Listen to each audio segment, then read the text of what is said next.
சென்னை அடையாறில் காகங்கள் மர்மமான முறையில் இறந்து கிடப்பதும் சில காகங்கள் நோய்வாய்ப்பட்டவை போல வினோதமாக நடந்து கொள்வதும் மக்களிடையே அச்சத்தையும் குழப்பத்தையும் ஏற்படுத்தியுள்ளது. குறிப்பாக இந்திராநகர் மாநகராட்சி பூங்கா மற்றும் அதனை சுற்றியுள்ள தெருக்களில் கடந்த ஒரு மாதமாக காகங்கள் தொடர்ச்சியாக செத்து விழுந்து வருவதாகவும் சில காகங்கள் உயிருக்கு போராடி வருவதாகவும் கூறப்படுகிறது. இது தொடர்பான புகார்கள் அதிக அளவில் வரப்பெற்றதால் மாநகராட்சி அதிகாரிகள் கால்நடை மருத்துவர்களின் உதவியுடன் இறந்து போன காகங்களின் உடல் மாதிரிகளை சேகரித்து ஆய்வுக்காக எடுத்துச் சென்றுள்ளனர்.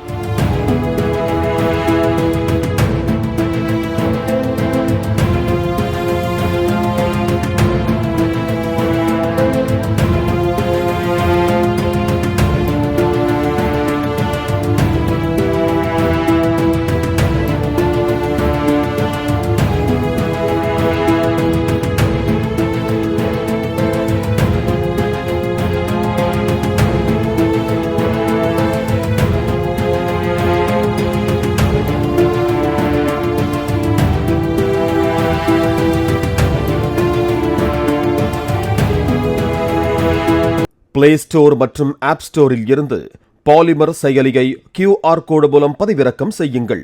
செய்திகளை உடனுக்குடன் பெறுங்கள்.